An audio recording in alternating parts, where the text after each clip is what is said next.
Good afternoon, football fans. Big Al here on this Wednesday, November 12th, 2025, and welcome to the Week 10 edition of the week that was, as we'll look at the player and team statistical numbers from all 14 games from this past week in the National Football League.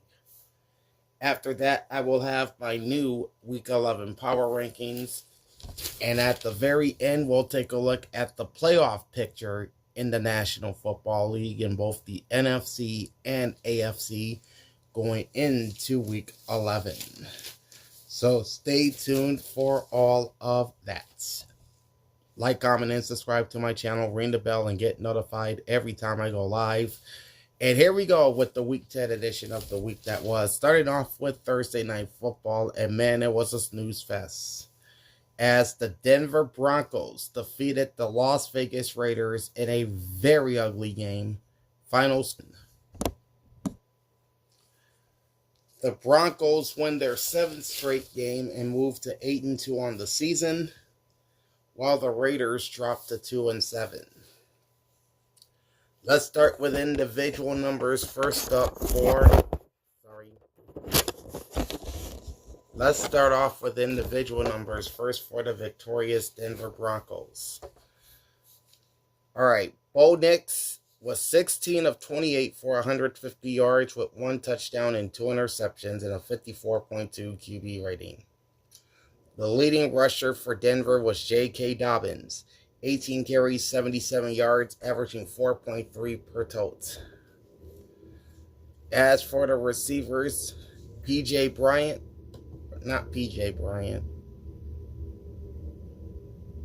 Pat Bryant, I should say, had 1 catch for 43 yards on 2 targets. Then you have Troy Franklin with 5 catches, 40 yards, and a touchdown on 9 targets. He averaged 8 per catch. Courtland Sutton had 3 catches for 24 yards on 4 targets. He averaged 8 per catch. Will Lutz was 1 for 2 on field goals, long of 32, 1 for 1 on extra points. And you have the rookie Jeremy Crawshaw with 7 punts, averaging 41.9, long punt of 54 with 1 touchback. All right. Leading tacklers for the Broncos include Talanoa Hufanga with 9 tackles and a sack. Alex Singleton also had 9 tackles. Nick Bonito, 5 tackles and 1.5 sacks. Riley Moss with 5 tackles. Brandon Jones also had 5 tackles. Dre Greenlaw with 5 tackles. A forced fumble and a pass defense. Zach Allen finished with 4 tackles, a sack, and a pass defense. John Franklin Myers and Ioma Wazarike each had 3 tackles and half a sack. For the Raiders, Geno Smith was 16 of 26 for 143 with no touchdowns and 1 interception. He had a 60.3 QB rating. Kenny Pickett attempted a pass and a 39.6 QB rating. Leading rusher for Vegas was Ashton Jeanty, 10 carries, 60 yards, and a touchdown, averaging 3.2 per run. On the receivers side, Tyler Lockett, newly acquired by the Raiders, 5 catches, 44 yards on 6 targets, averaged 8.8 per catch. Brock Bowers, just 1 catch on 3 targets for 31 yards. Trey Tucker, 2 catches, 28 yards on 3 targets. That's a 14 average. And Michael Mayer finished with 3 catches, 22 yards on 4 targets, averaging 7.3. Daniel Carlson was 0 for 1 on field goals and 1 for 1 on extra points. A.J. Cole had 7 punts, averaging 42.7, long punt of 48. He had a touchback, 3 punts inside the 20-yard line, and he also had 1 punt blocked. Leading tacklers for the Raiders include Jeremy Chinn with 9 tackles, Devin White with 7 tackles, Charles Snowden, 6 tackles, a sack, and a pass defense, and Max Crosby finishing with 5 tackles. Total yards were 220 for the Broncos and 188 for the Raiders. Passing yards favored Denver 136 to 114. Rush yards also favored Denver 84 to 74. Both teams finished with 10 first downs. Vegas was 4 of 15 on third down, 0 for 1 on fourth down, while Denver was 5 for 15 on third down with no fourth downs. 11 penalties, 83 yards for the Raiders, 6 sacks taken for 29 yards, no lost fumbles, and 1 interception thrown.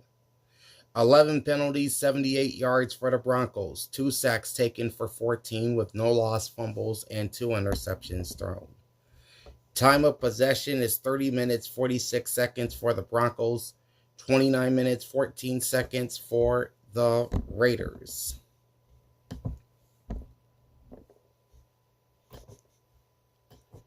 All right, there we go. Closing line was Denver -9, and the over-under was 42.5. I took the Broncos to win, and I took the Raiders to cover the 9 points. They do so, losing by just 3. And I projected that this game would go over 43 points. There were only 17 in the entire game. So I start off the week 1-0 straight up, 1-0 ATS, and 0-1 on totals. All right, moving to Sunday. And the first NFL game played in Germany didn't disappoint, as the Indianapolis Colts win a thriller in overtime against the Atlanta Falcons 31-25. Like the Broncos, the Colts will improve to 8-2 on the season, while the Falcons, their losing ways continue. They fall to 3-6. We'll begin with individual numbers first up for the Indianapolis Colts, beginning with Daniel Jones. 19 of 26 for 255 yards with 1 touchdown and 1 interception. He had a 100.6 QB rating. He also added 7 carries for 53 yards, averaging 7.6 per run. Leading rusher is Jonathan Taylor, and he is my offensive player of the week. So I'll read all his stats to you. JT had 32 carries for 244 yards and 3 touchdowns, averaging 7.6 per run. He would also add 3 catches for 42 yards on 3 targets, averaging 14 per reception. So all in all for Jonathan Taylor, 35 total touches for 286 yards and 3 touchdowns. He is my offensive player of the week. Other receivers for the Colts include Tyler Warren, 8 catches, 99 yards on 10 targets, 12.4 average. Alec Pierce, 4 catches, 84 yards, and a touchdown on 7 targets, averaging 21 per grab. And Michael Pittman Jr., 2 catches, 19 yards on 2 targets, averaging 9.5 per grab. Michael Badgley, 2 for 3 on field goals, long of 44, 1 for 2 on extra points. Rigoberto Sanchez, only 1 punt the entire day for 44 yards. Leading tacklers for the Colts include Zaire Franklin with 10 tackles and a sack, Jermaine Pratt with 7 tackles, Nick Cross with 7 tackles plus a sack, Cam Bynum 5 tackles, a sack, and a forced fumble. Sauce Gardner in his Colts debut had 6 tackles and a pass defense. Meanwhile, Kenny Moore and Laiatu Latu each had 3 tackles. Grover Stewart also had 3 tackles.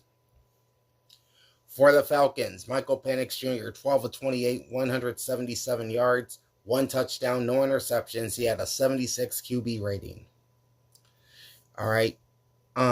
As far as the ground game goes, Bijan Robinson, 17 carries, 84 yards, 4.9 average. And Tyler Algier, 11 carries, 57 yards, and 2 touchdowns, averaging 5.2. Leading receivers for the Falcons include Drake London, 6 catches for 104, and a touchdown on 8 targets, averaging 17.3. And Kyle Pitts Sr., 2 catches, 38 yards on 5 targets, averaging 19 per catch. Zane Gonzalez, 1 for 1 on field goals, long of 43, and 2 for 2 on extra points. Bradley Pinion, 6 punts, averaging 43.8, long punt of 50, with 4 touchbacks, but rather 4 punts inside the 20-yard line. Leading receivers for Atlanta include Xavier Watts with 11 tackles. Jesse Bates had 9 tackles, a forced fumble, 2 passes defense, and an interception. Ronnie Harrison, 7 tackles and a sack. David Onyemata, 7 tackles. Keith Taylor, 6 tackles. Jalen Walker, 6 tackles, a sack, and a forced fumble. A.J. Terrell, also with 6 tackles. Josh Woods with 4 tackles. Arnold Ebiketie. I think I butchered his name. Sorry about that. He had 4 tackles and a sack. Further down the list, Caden Ellis with 6 tackles, a sack, and a pass defense. Zach Harrison had 5 tackles, a sack, and a forced fumble. Brandon Dorlus had 2 tackles and a sack. And James Pierce Jr. had a solo tackle, a sack, a forced fumble, and a pass defense. All right, total yards, 519 for the Colts, 290 for the Falcons. Passing yards favored Indy, 196 to 150. Rush yards favored Indy as well, 323 to 140. And 244 of those 323 rush yards, again, coming from Jonathan Taylor. 25 first downs for the Colts, 22 for the Falcons. Atlanta, 0 for 8 on third down. Fourth downs, they had 0 of those. The Colts, not much better on third down at 2 for 12, but they were also 2 for 4 on fourth down. 3 penalties, 35 yards for the Falcons, 3 sacks taken for 27, 1 lost fumble, and no interceptions thrown. Meanwhile, 7 penalties for 56 yards for the Colts. They would take 7 sacks in this game for 59, with 1 lost fumble and 1 interception thrown. All right, so the Colts ended up in ball hawk territory as they possessed the ball for 40 minutes and 20 seconds, while the Falcons had the ball for 26 minutes and 9 seconds. If you're new to the channel, a ball hawk is a team that possesses the ball in a game for at least 35 minutes, whether the team wins or loses.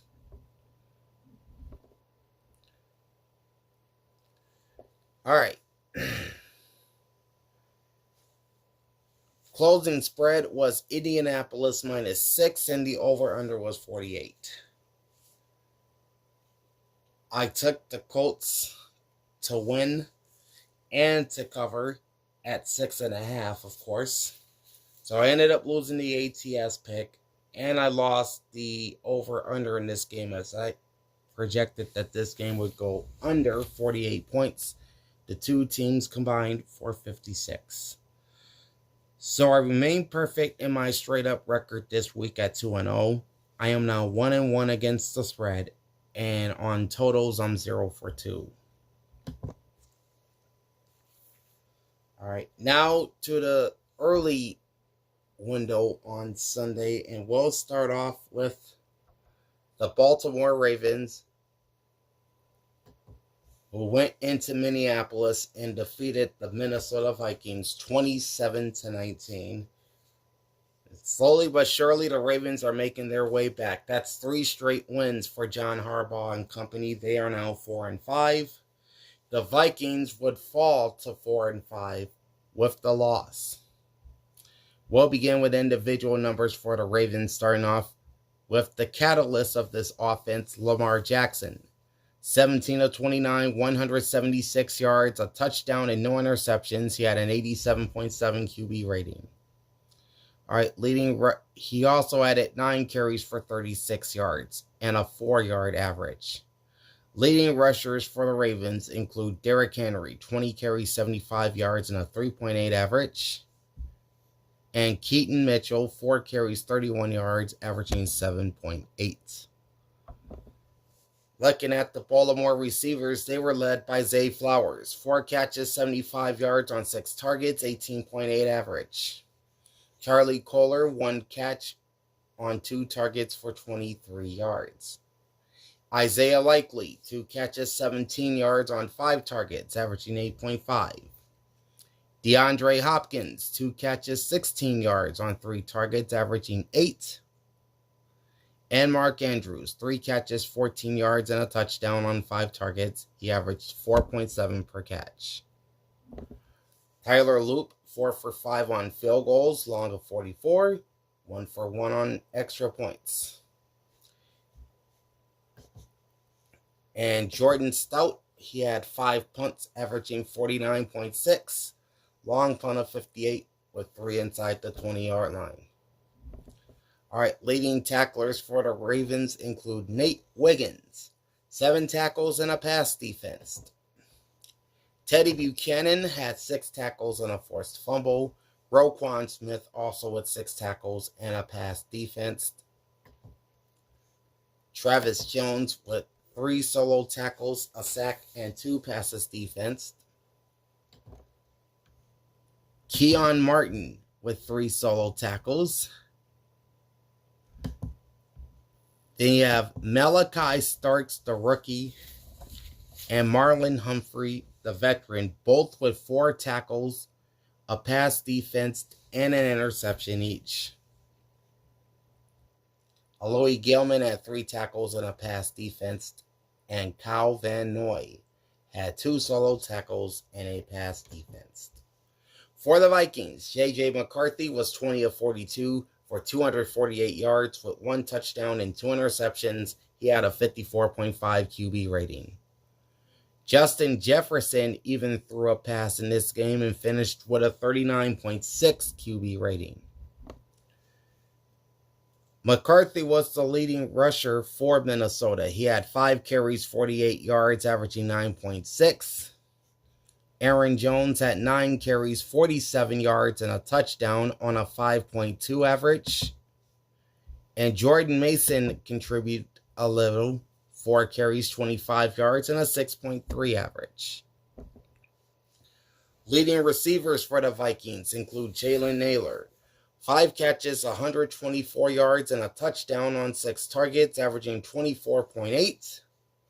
The aforementioned Justin Jefferson had 4 catches, 37 yards on 12 targets, averaging 9.3. For the most part, he was a non-factor in this game. Jordan Addison, 3 catches, 35 yards on 11 targets, averaging 11.7. And Aaron Jones would add 3 catches for 22 on 6 targets with a 7.3 average. Also, Adam Thielen with 2 catches, 16 yards on 3 targets. He averaged 8 per catch. Will Reichert, 2 for 2 on field goals, long of 49. 1 for 1 on extra points. Ryan Wright, 2 punts, averaging 51.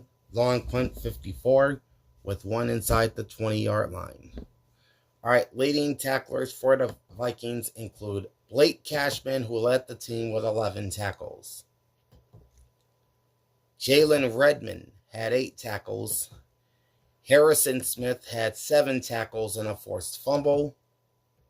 Eric Wilson had 6 tackles and a forced fumble as well. And Isaiah Rodgers finished the game with 6 tackles. Total yards were 365 for the Vikings and 321 for the Ravens. Passing yards favored Minnesota, 245 to 169. Rush yards favored Baltimore, 152 to 120. 23 first downs for the Ravens and 18 for the Vikings. Baltimore was 6 of 15 on third down with no fourth downs, and Minnesota was 3 of 14 on third down, 2 for 5 on fourth down. 5 penalties, 62 yards for the Ravens, 1 sack taken for 7, no lost fumbles or interceptions thrown. 13 penalties for 102 yards for the Vikings. 1 sack taken for 3 yards with 1 lost fumble and 2 interceptions thrown. Time of possession, Baltimore 32 minutes, 35 seconds, and Minnesota 27 minutes, 25 seconds.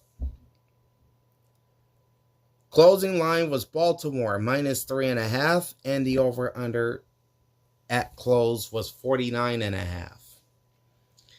I took the Vikings to win and the Vikings to cover. I also projected the game would go under 49 points. There were 46 scored in this one. So I won all 3 of these picks in this game. Straight up record goes to 3-0. ATS record is 2-1. And on over-under totals, that's my first one of the week. 1 up against 2 down.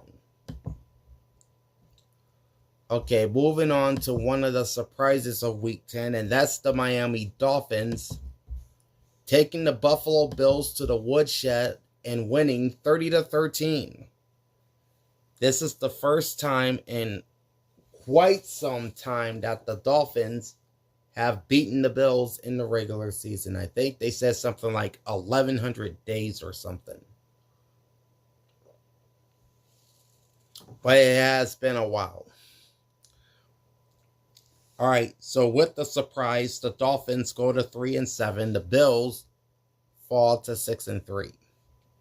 We'll begin with individual numbers first for the victorious Miami Dolphins.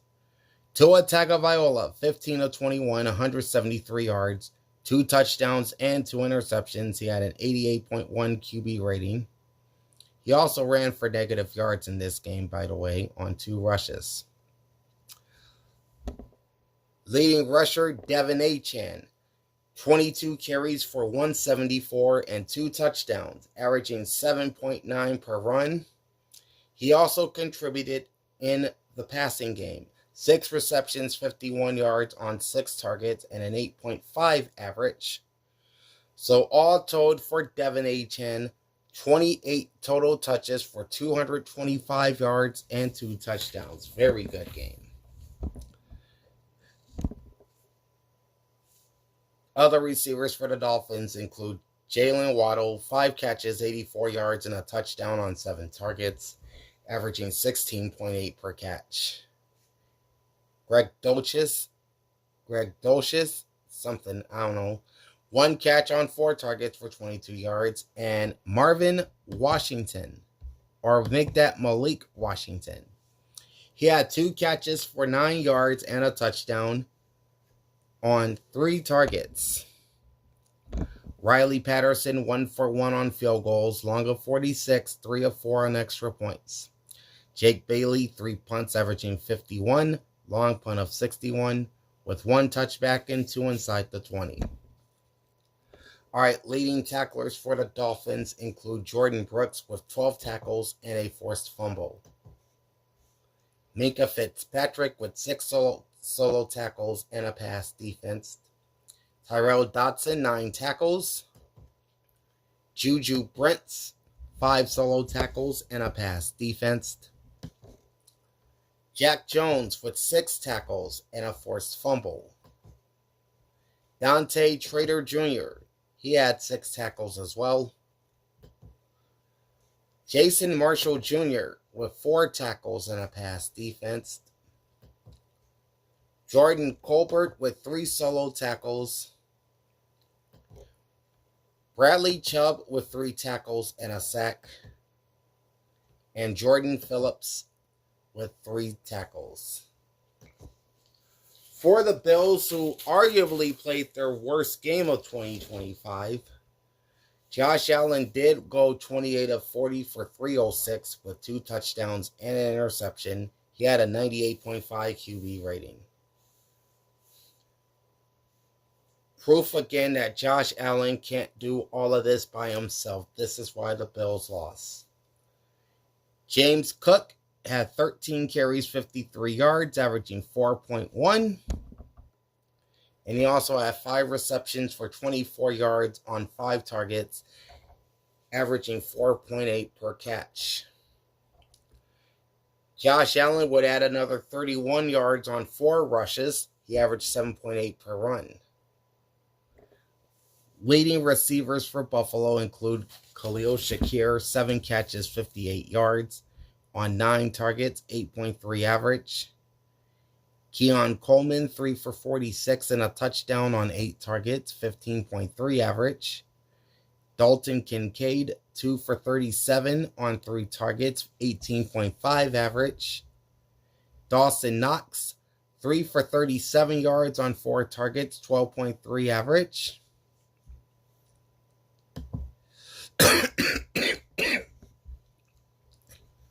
Then you have Jackson Hawes, rookie tight end from Georgia Tech. 1 catch, 2 targets, 26 yards, and a touchdown. And Ty Johnson had 2 catches, 24 yards on 2 targets, and a 12 average. No field goals for Matt Prater, and he was 1 for 1 on extra points. Mitch Wisnowski, 4 punts, averaging 54.3. Long punt of 61 with 2 inside the 20-yard line. Leading tacklers for the Bills include former Dolphin Jordan Poyer with 8 tackles to lead the team. Cole Bishop had 7 tackles, a pass defense, and an interception. Cam Lewis also had 7 tackles plus a pass defense. Terrell Bernard, 5 tackles. Joey Bosa, 4 solo tackles. Tre'Davious White with 4 tackles. Javon Solomon with 3 tackles. Larry Ogunjobi with 2 solo tackles. And Matt Milano with 4 tackles. Total yards nearly distributed evenly by the 2 teams. 376 for the Bills and 370 for the Dolphins. Passing yards favored Buffalo, 289 to 173. Rush yards favored Miami, 197 to 87.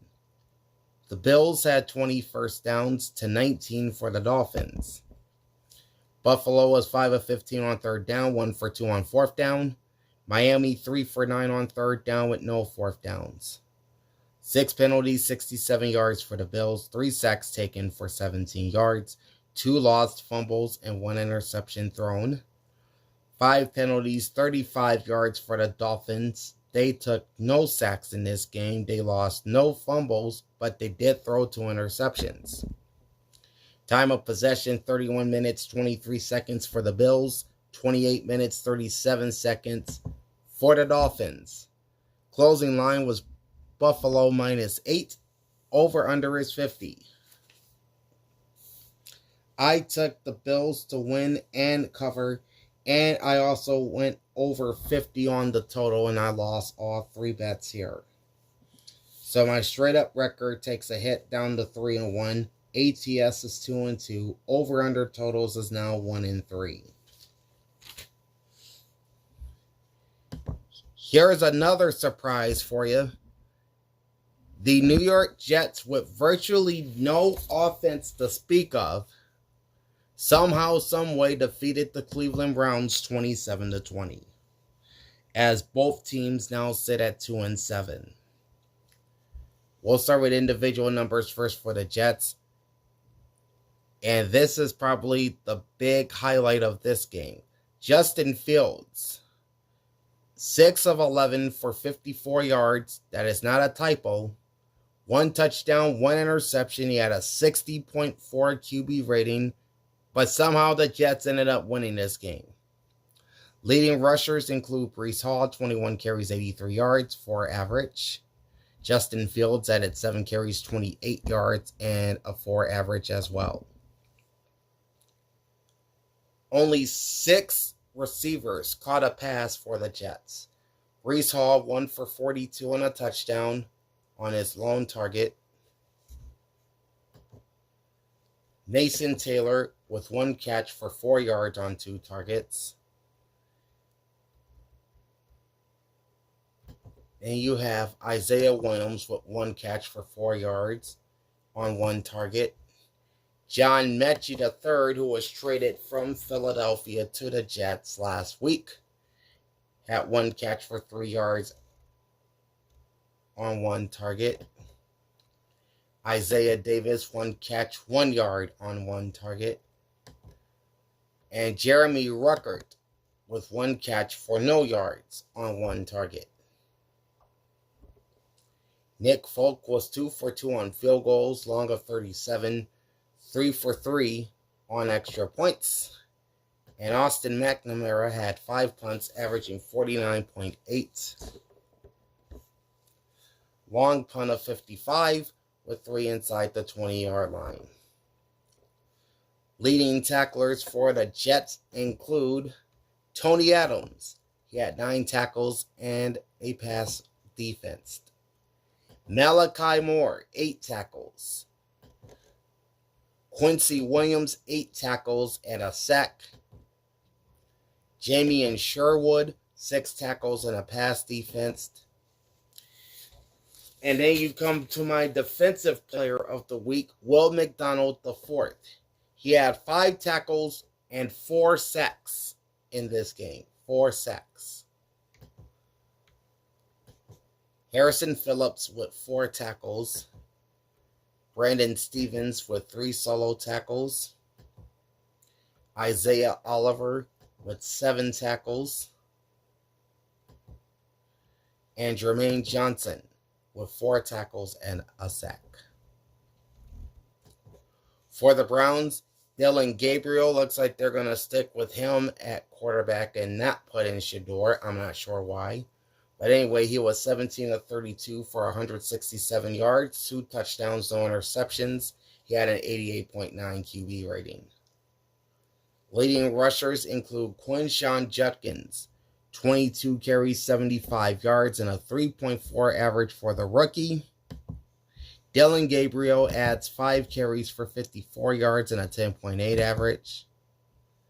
And one-time New York Jet Malachi Corley, 2 rushes, 32 yards, and a 16 average against his former team. Leading receivers for Cleveland include Jerry Jeudy, 6 catches, 78 yards, and a touchdown on 12 targets, 13 average. Harold Fanning Jr., 4 catches, 44 yards on 7 targets. He averaged 11 per catch. David Njoku, 2 catches, 21 yards, and a touchdown, 2 targets, 10.5 average. Wrong name. Cedric Tillman with 2 catches, 11 yards on 4 targets. That's a 5.5 average. And the aforementioned Quinshon Judkins, 2 catches, 10 yards on 3 targets. That's an average of 5 per catch. Andre Smythe. He spells his last name S-Z-M-Y-T. I'm not sure how you pronounce it. He was 2 for 2 on field goals, long of 45, and 2 for 2 on extra points.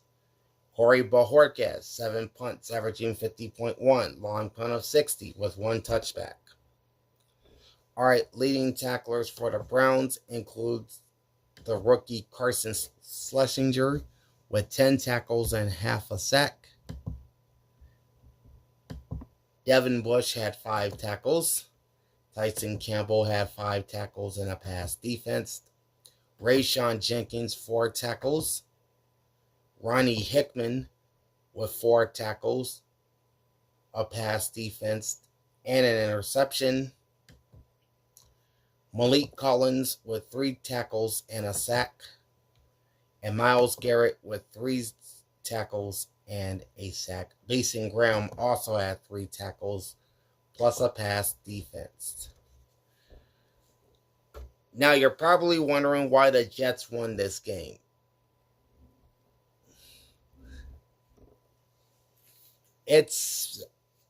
You're probably wondering why the Jets won this game, and it was more so the special teams than anything else.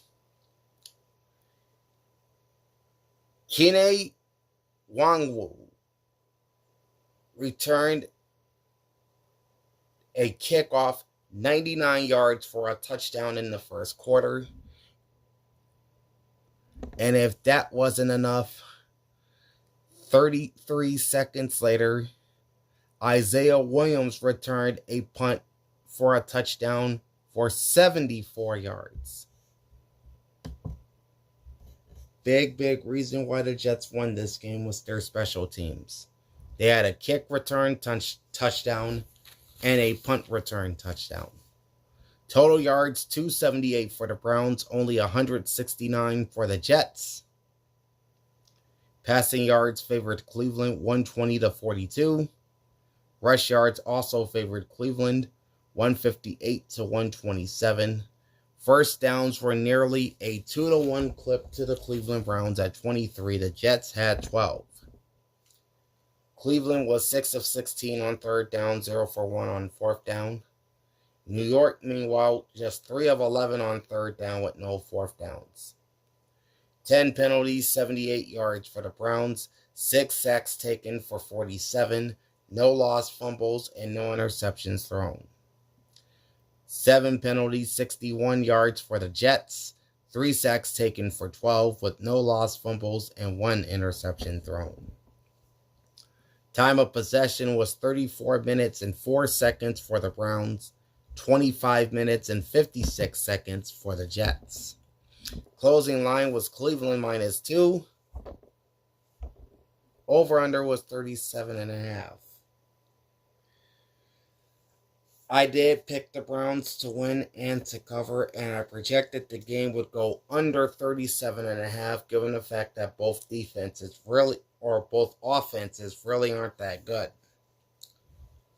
I lost every pick here. So my straight up record goes to 3-2. ATS is 2-3, and over under totals is 1-4. All right. From 2 big surprises to a near surprise. All right, the Houston Texans trailed by 19 points in the fourth quarter before they scored 26 unanswered to stun the Jacksonville Jaguars 36-29. The Texans keeping pace in the AFC playoff picture at 4-5, while Jacksonville drops to 5-4. We'll begin with individual numbers. First for the Texans. Davis Mills, who was in at quarterback for the injured C.J. Stroud, finished 27-45 for 292 yards with 2 passing touchdowns and an interception. He had an 84.7 quarterback rating. Leading rushers for the Texans include Woody Marks, 14 for 63 and a touchdown, 4.5 average. Nick Chubb, 5 for 47 and a 9.4 average. And Davis Mills, 3 carries, 20 yards, and a rushing touchdown, averaging 6.7 per run. Leading receivers for Houston include Nico Collins, 7 catches, 136 on 15 targets, 19.4 average. Dalton Schultz, 7 for 53 and a touchdown on 11 targets, 7.6 average. Jaden Higgins, 5 catches, 42 yards, and a touchdown on 7 targets. He averaged 8.4. Jalen Noel, 4 catches, 35 yards on 4 targets. That's an 8.8 average. And Woody Marks would add 2 catches for 18 yards on 3 targets and a 9 average. All right. Matthew Wright, 1 for 1 on field goals, long of 23, 1 for 1 on extra points. Tommy Townsend, 2 punts for a 54 average. His long punt was very impressive at 68 yards. Leading tacklers for the Texans include Azeez Al-Shaair with 8 tackles and a pass defense. He led the team in tackles. Miles Bryant had 7 tackles. Danielle Hunter also had 7 tackles, plus 3.5 sacks and a forced fumble. He will end up second. In fact, I'm also going to make him a defensive player of the week with those 3.5 sacks. Yeah, we can go ahead and do that. Kalen Bullock, 6 tackles. EJ Speed with 6 tackles. Oh, Bullock also had a pass defense. I forgot to mention that. Tommy Togiel, 5 tackles for him. Tremon Smith, 4 tackles and a pass defense. Henry Tuo had 4 tackles, half a sack, and a pass defense. And Will Anderson with 2 solo tackles, a sack, a forced fumble, and a pass defense. And Kamari Lassiter, he had 2 solo tackles and a pass defense. For the Jaguars, who had this game in hand until the end, Trevor Lawrence ended up playing one of his worst games, going 13 of 23 for 158 with a touchdown and an interception and a 74.2 QB rating. Now, Travis Etienne, who ended up being Jacksonville's leading rusher, more on that in a second, completed a pass, but for minus 8 yards, but he ended up with a better QB rating at 79.2 than Lawrence. How crazy, right? He also had 16 carries, 58 yards, and a touchdown, averaging 3.6. And 2 catches for 19 yards on 4 targets, averaging 9.5 per reception. Trevor Lawrence would add another 35 rushing yards on 5 attempts. That's a 7 average. Other leading receivers for the Jags include Jacoby Myers, who was just traded to Jacksonville from Las Vegas. In his Jaguars debut, he had 3 catches for 41 yards on 3 targets and a 13.7 average.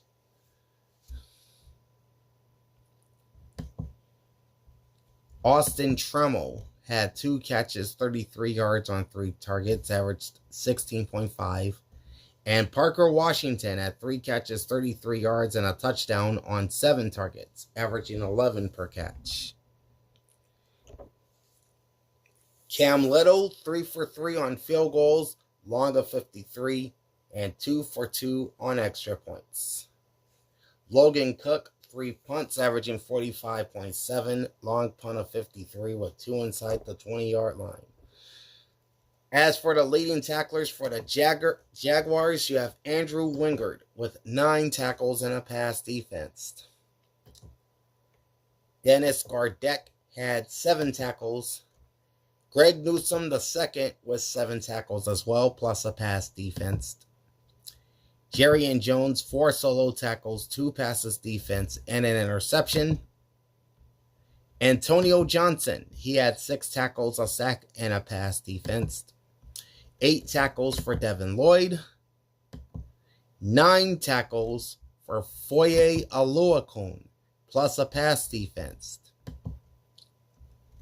Wrong name again. Monteric Brown had 3 tackles and 2 passes defensed, while Eric Armstead had 2 tackles and a sack. Total yards 412 for the Texans, 213 for the Jaguars. Passing yards favored Houston 282 to 119. Rush yards favored Houston as well, 130 to 94. 27 first downs for the Texans, 19 for the Jaguars. Jacksonville 4 of 11 on third down with no fourth downs. Houston 10 of 15 on third down, 1 for 2 on fourth down. 9 penalties, 90 yards for the Jaguars, 5 sacks taken for 39, 1 lost fumble, and 1 interception thrown. 11 penalties, 80 yards for the Texans, 2 sacks taken for 10, also with 1 lost fumble and 1 interception thrown. Time of possession, 31 minutes for the Texans, 29 minutes for the Jaguars. Closing line was a pick'em, and the over-under was at 38. Now, when I wrote these numbers down, Jacksonville was the favorite, but at close, they labeled it as a pick'em. I did take the Texans to win and the Texans to cover at the time as a home underdog. And I projected the game would go over 37.5 points. They went well over that at 65. So my straight-up record is now 4-2. My ATS record is 3-3, and over/under totals is now 2-4. As we move on to the game of the week for week number 10, it was the New England Patriots continuing their winning ways as they go into Raymond James and beat the Tampa Bay Buccaneers 28-23. In what was been referred to as the Tom Brady Bowl. All right, the Patriots will join Indianapolis and Denver at the top of the AFC at 8-2, while Tampa drops their record to 6-3. We'll start with individual numbers. First for the victorious Patriots. Drake May, not his best game, 16 of 31 for 270 with 2 touchdowns and an interception. He had an 89.5 QB rating. Plus 7 carries for 13 yards, only averaging 1.9. New England's leading rusher was Travion Henderson. The Ohio State product had 14 carries, 147 yards, and 2 touchdowns, averaging 10.5 per rush. And he added a reception for 3 yards on his only target. So this is a 150-yard day for Travion Henderson. Congrats to him. Other receivers for the Patriots include Matt Collins, who led the team with 6 catches, 106 yards on 10 targets. He averaged 17.7 per grab. How about Kyle Williams? 1 catch on 2 targets, and it was a rather big one. It goes for 72 yards and a touchdown. Stephon Diggs, 5 for 46 and a touchdown on 8 targets, averaging 9.2. And Demario Douglas, 2 for 34 on 2 targets, averaging 17. Andy Borregales, no field goals, but 4 for 4 on extra points. Bryce Behringer, 5 punts, averaging 49.6, long punt of 59, with 1 touchback and 1 inside the 20-yard line. Leading tacklers for the Patriots include Jack Gibbons, 10 tackles and a pass defense. Christian Gonzalez, a.k.a. Gonzo, he had 9 tackles and a pass defense. Jalen Hawkins with 6 tackles. Craig Woodson, 8 tackles and 2 passes defensed. Carlton Davis with 5 tackles. Marcus Jones with, Marcus Jones with 4 tackles. I read that right. Anthony Jennings with 3 tackles. Robert Spillane, 9 tackles and a pass defensed. Milton Williams, 4 tackles. And Elijah Ponder, 2 tackles plus a sack. For the Buccaneers, Baker Mayfield was 28 of 43 for 273 yards, 3 touchdowns, no interceptions. Pretty good game for him. He had a 106.1 QB rating. Okay, no rushing yards added for Baker.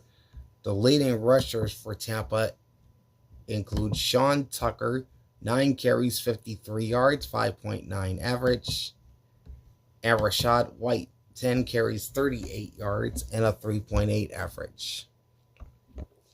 All right, leading receivers for Tampa include Emeka Egbuka, 6 catches, 115, and a touchdown on 13 targets, 19.2 average. Cade Otton, 9 catches, 82 yards on 12 targets, 9.1 average.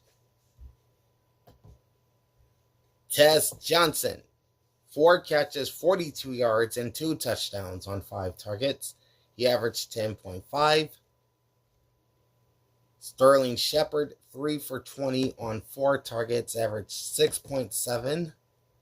And Rachaad White added 5 grabs for 16 yards on 5 targets. That's a 3.2 average.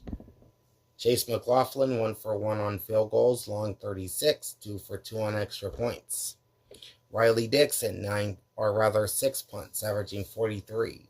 Long punt was 50 with 1 touchback and 2 inside the 20. Leading tacklers for the Bucs include Lavonte David with 9 tackles. Tyke Smith with 8 tackles, a pass defense, and an interception. Zion McCollum with 5 tackles and a pass defense. Jamil Dean, 4 solo tackles. And Anthony Nelson with 6 total tackles. Total yards, 435 for the Patriots, 371 for the Buccaneers. Passing yards, slight advantage to New England, 269 to 258. Rush yards also favored the Pats, 166 to 113. 24 first downs, though, for the Tampa Bay Buccaneers. The Patriots had just 16. New England, 5 for 14 on 3rd down, 2 for 3 on 4th down. Tampa Bay, 5 for 13 on 3rd down and 0 for 1 on 4th down. 5 penalties, 49 yards for the Patriots, 1 sack taken for a yard, no lost fumbles, and 1 interception thrown. 6 penalties, 40 yards for the Buccaneers, 2 sacks taken for 15, but no lost fumbles and no interceptions thrown. However, Tampa Bay wins the time of possession battle at 32 minutes, 25 seconds, while the Patriots had the ball for just 27 minutes and 35 seconds. Closing line was Tampa Bay minus 2.5, and the over-under was 47.5. While Vegas zigged, I zagged. I picked the Patriots to win and to cover. And I projected the game would go over 48 points. There were 51, which means I got the total and the final score right in this matchup. So that's huge. All right, so my straight up record is now 5-2. ATS record is 4-3. Over under totals is now 3-4. And again, I got the correct score in this game, 28-23 Patriots. Okay, we got another surprise coming from the NFC South as the New Orleans Saints go into Charlotte and beat the Carolina Panthers in a rather defensive game, 17-7. Just the second win of the season for the Saints. They are now 2-8. Meanwhile, that's back-to-back losses for the Panthers. No, that is not back-to-back losses. But they do fall to 5-5. All right, we'll start with the individual numbers for the Saints, beginning with Tyler Shough. His best game, 19 of 27 for 282 yards, 2 touchdowns, no interceptions, and a 128.9 QB rating. Taysom Hill, the jack of all trades on this Saints offense, attempted a pass and had a 39.6 QB rating. He was also involved in the ground game as well, 7 carries for 20 yards and a 2.9 average.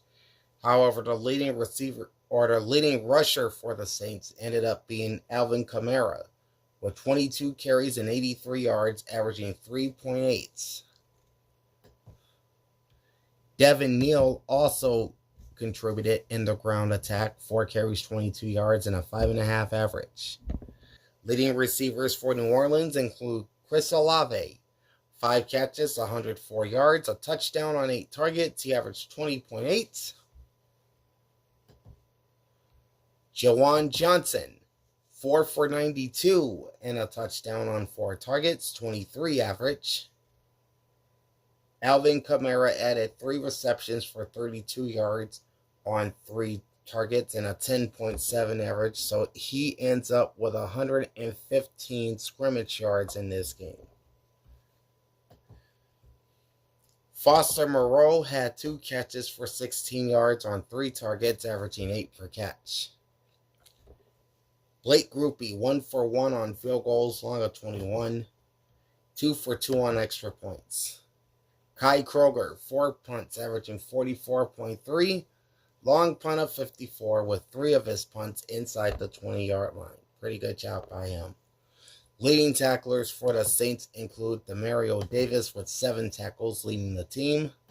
Kool-Aid McKinstry had 6 tackles. Alontae Taylor with 5 tackles, a forced fumble, and an interception. Pete Werner with 6 tackles. Quincy Riley had 3 solo tackles and a pass defense.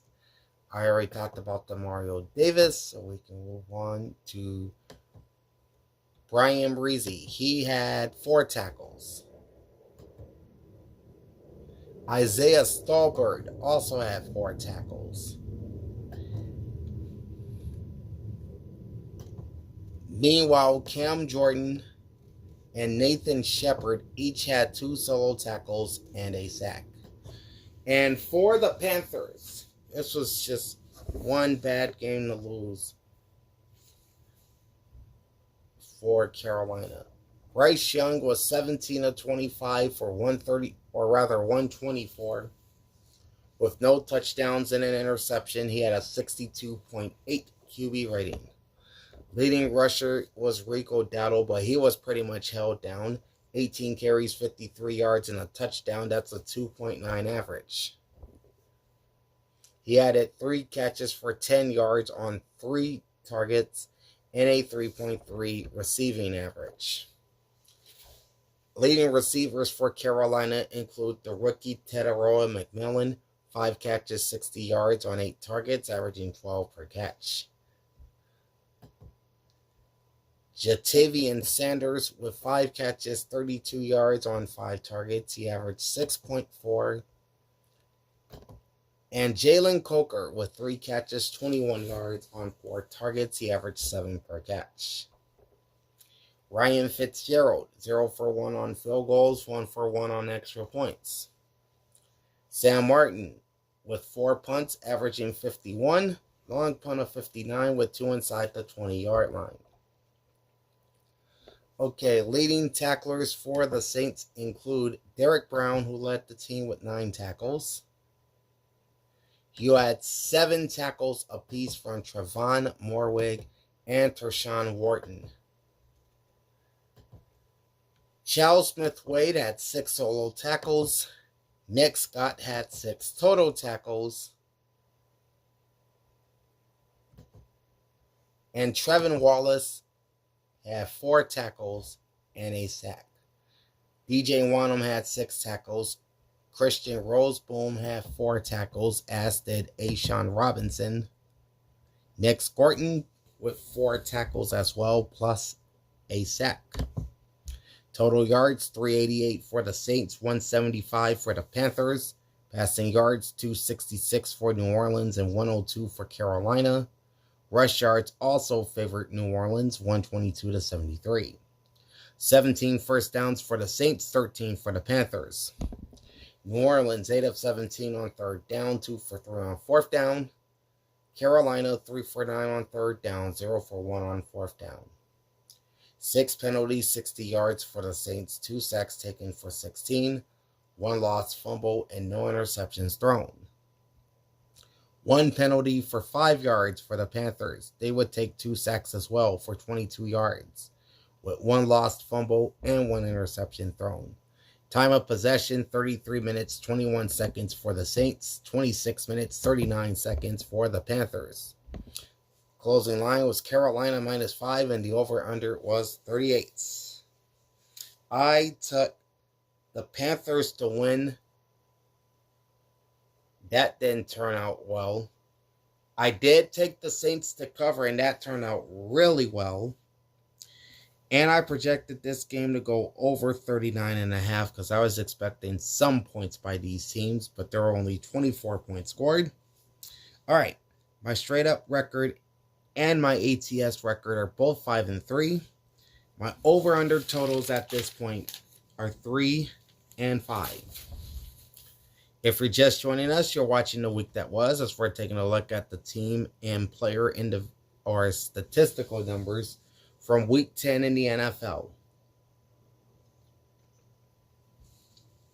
Coming up are my Week 11 power rankings. I'll also tell you how I did with my picks this week.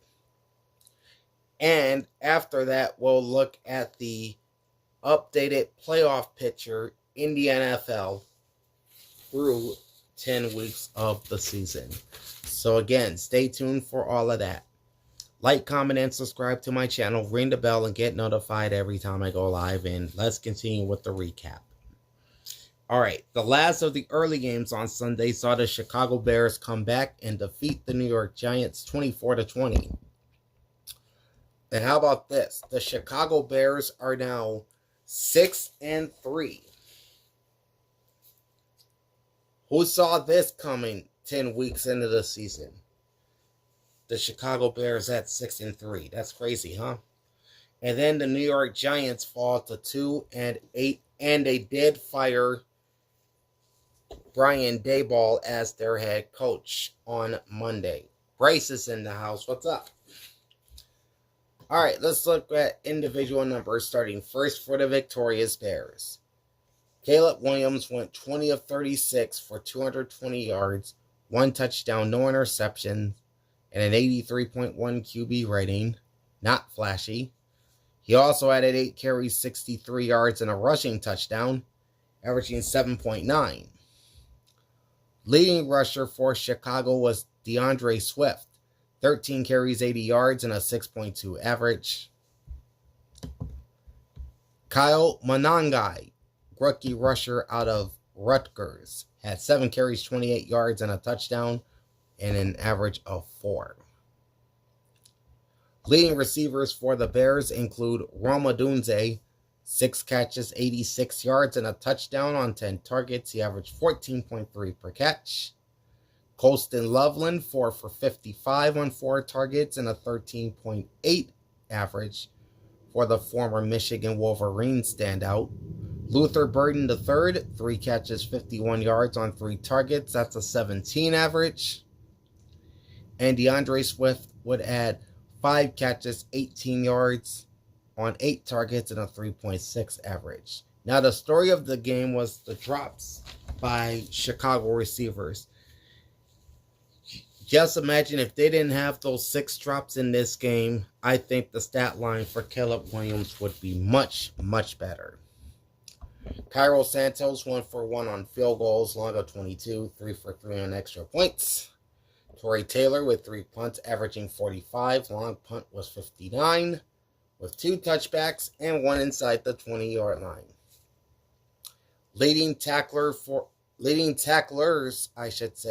the Bears include their newest addition, C.J. Gardner-Johnson, with 9 tackles, 2 sacks, and a forced fumble. That's a hell of a debut, if you ask me. Tremaine Edmonds with 7 tackles and 2 passes defensed.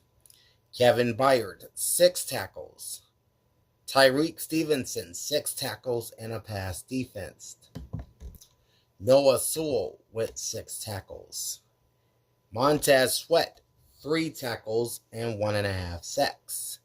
Jaquan Brisker, 5 tackles and a pass defense. Javon Dexter Sr., 4 tackles and half a sack.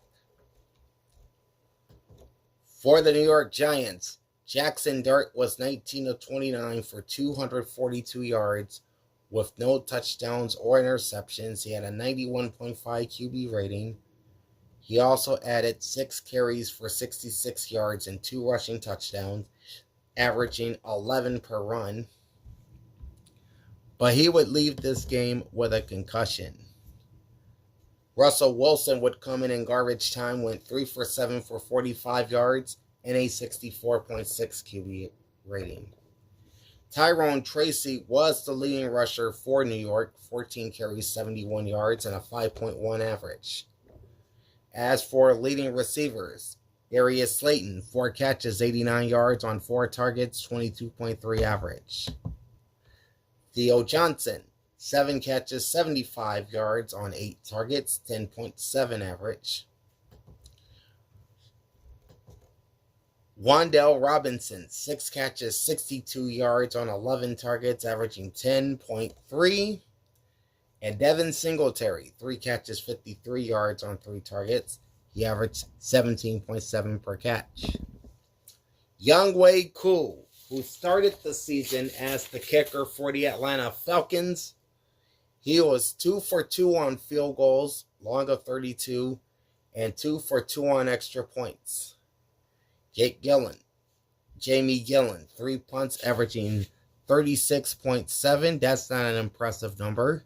His long punt was 54, and he had 1 punt inside the 20-yard line.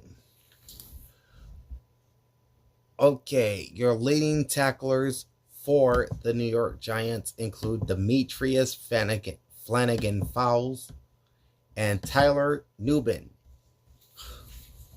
both with 7 tackles. Anna's in the house. How are you? Javon Holland with 6 tackles and a pass defense. Brian Burns with 5 tackles and a pass defense. And Deonte Banks with 5 tackles. Total yards, 431 for the Giants, 391 for the Bears. Passing yards favored New York, 262 to 220. Rush yards favored Chicago, 171 to 169. 23 first downs for the Bears, 21 for the Giants. New York was 5 for 14 on 3rd down, 1 for 4 on 4th down. And Chicago was 3 of 11 on 3rd down and 1 for 4 on 4th down. 10 penalties, 69 yards for the Giants. 4 sacks taken for 25 yards. 1 lost fumble and no interceptions thrown. 3 penalties, 25 yards for the Bears. No sacks taken, no lost fumbles, and no interceptions thrown. Time of possession, though, did favor the Giants. 31 minutes, 18 seconds. The 28 minutes, 42 seconds for the Bears. There we go. Closing line was Chicago minus 4.5, and the over-under was 44.5. I picked the Bears to win and to cover. But the spread was 4.5, and they only won by 4, so New York gets to cover. And I projected this game to go over 47 points. I came very close with this one as the 2 teams combined for 44. Straight up record is now 6-3. ATS record 5-4. Over under totals are now 3-6. All right, so those were the early games from Sunday. Let's jump into the late games. Beginning with the Seattle Seahawks, who jumped out early and never looked back, blowing out the Arizona Cardinals 44-22. So the Seahawks will move to 7-2 on the season, while the Cardinals dropped to 3-6. So that is 6 losses in 7 games since that 2-0 start. We'll begin with individual numbers. First up for the Seahawks, Sam Darnold didn't throw all that much, just 10 of 12 for 178 yards with a touchdown and an interception. He had a 111.8 QB rating. All right, leading rushers for the Hawks include Zach Charbonnet, 14 carries, 83 yards, and a touchdown, 5.9 average. Kenneth Walker III, 14 carries, 67 yards, and a 4.8 average. George Halani, I should say. 7 carries, 31 yards, and a touchdown, averaging 4.4. And the new Seahawk traded from New Orleans, Rashid Shaheed, 2 carries, 20 yards, and a 10 average. He also had his first catch as a Seahawk for 3 yards on 1 target. Jackson Smith-Njigba and Cooper Kupp led the Seattle receivers. JSN had 5 catches, 93 yards, and a touchdown on 6 targets, averaging 18.6. And Cooper Kupp had 2 for 74 on 2 targets. JSN averaged 18.6 per catch, while Cooper averaged 37. Justin Myers was 3 for 3 on field goals, long of 46, and 5 for 5 on extra points, with no punts by the Hawks. Leading tacklers include Nick Emanwari with 9 tackles to lead the team, plus half a sack. Tyrese Knight with 8 tackles, 2 sacks, and 2 forced fumbles. Oh, Emanwari also had 4 passes defense. I forgot to mention that. Ty Okada with 7 tackles and a pass defense. Drake Thomas, 6 tackles. And Devin Witherspoon with 4 tackles. For the Cardinals, Jacoby Brissett, just 50% of his passes completed, 22 of 44 for 258. 2 touchdowns, no interceptions, 83.3 QB rating. Kedon Slovis. Never heard of this guy. He played at BYU in college. And he is an Arizona native. Born and raised in Scottsdale. He attempted a pass for a 39.6 QB rating. Leading rushers include Amari DiMarcardo, 4 carries, 64 yards, 16 average. Jacoby Brissett added 4 carries, 31 yards, and a 7.8 average.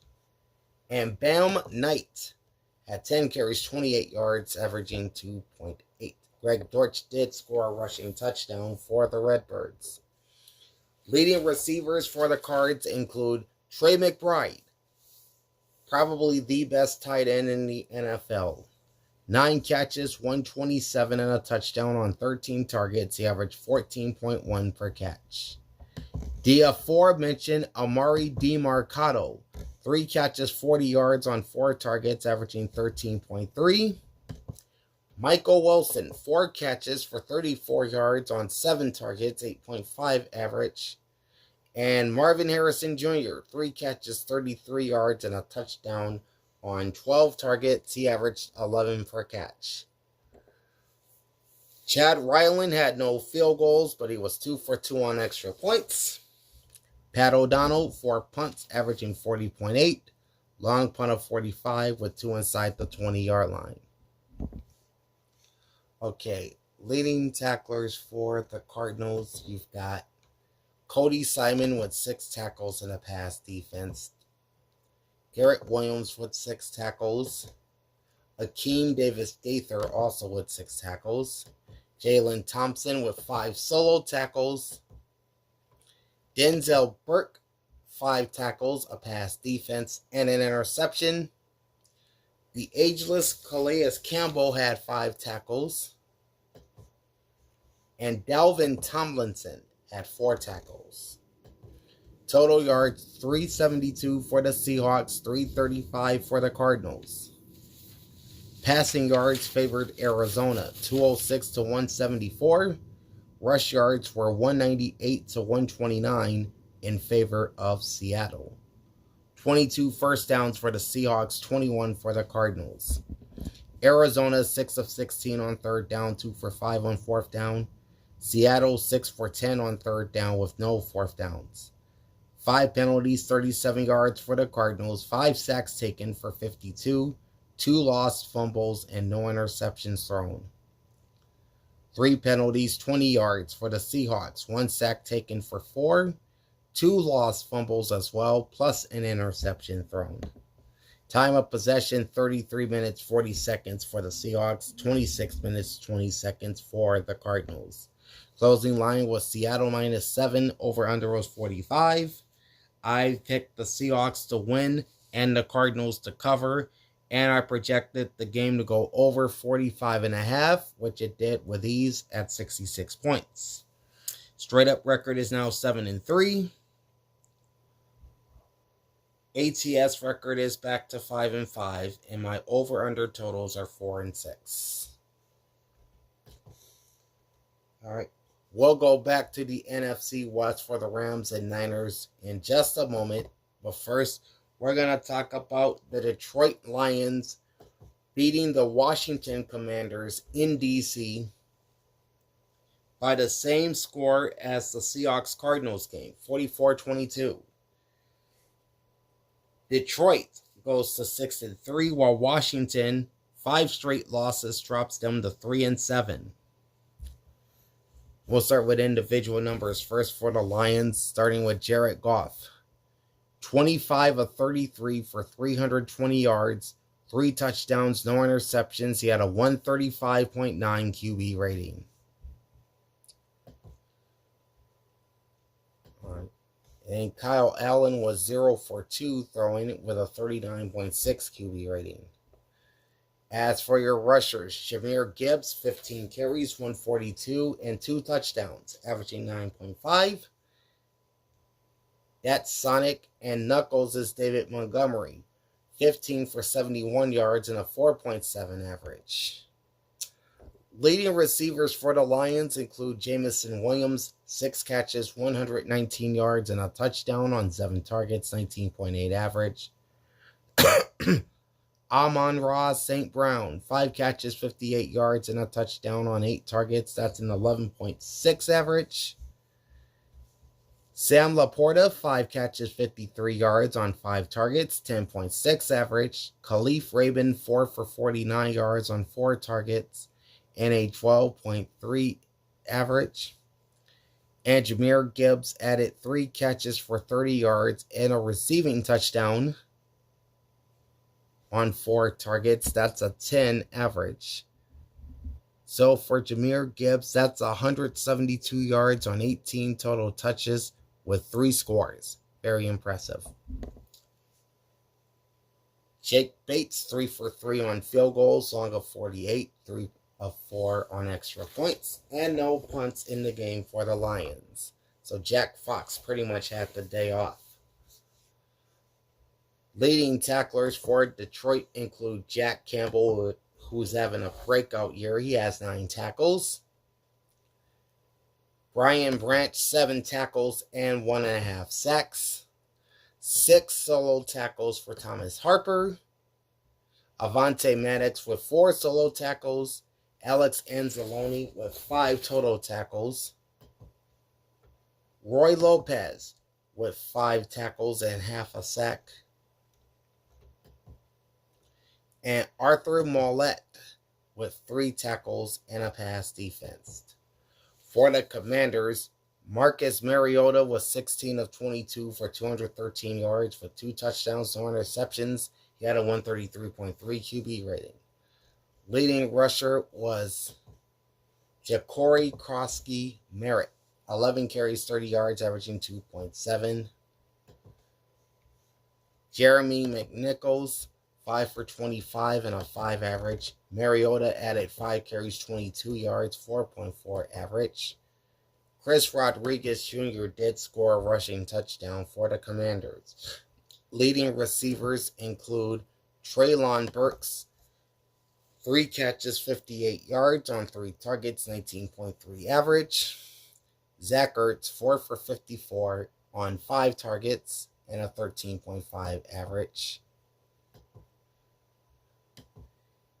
And Deebo Samuel, 4 catches, 29 yards on 5 targets, averaging 7.3. Matt Gay, 1 for 1 on field goals, long of 44, 1 for 1 on extra points. Tress Way, 4 punts, averaging 50, long punt of 56, 2 inside the 20-yard line. All right, your leading tacklers for Washington include Bobby Wagner and Quan Martin, each with 9 tackles apiece.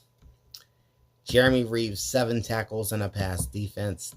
Jonathan Jones, 4 solo tackles and a pass defense. Mikey Sanderstil, 8 tackles. Frankie Louvu, 3 solo tackles and a pass defense. Total yards, 546 for the Detroit Lions, 288 for the Commanders. Passing yards and rush yards both favored Detroit. Passing yards for 320 to 195. Rush yards were 226 to 93. 30 first downs for the Lions versus 14 for the Commanders. Detroit 5 for 10 on third down, 2 for 2 on fourth down. And Washington 2 for 10 on third down, 3 for 3 on fourth down. 3 penalties for just 1 yard for the Lions. No sacks taken, no lost fumbles, or interceptions thrown. 8 penalties, 61 yards for the Commanders.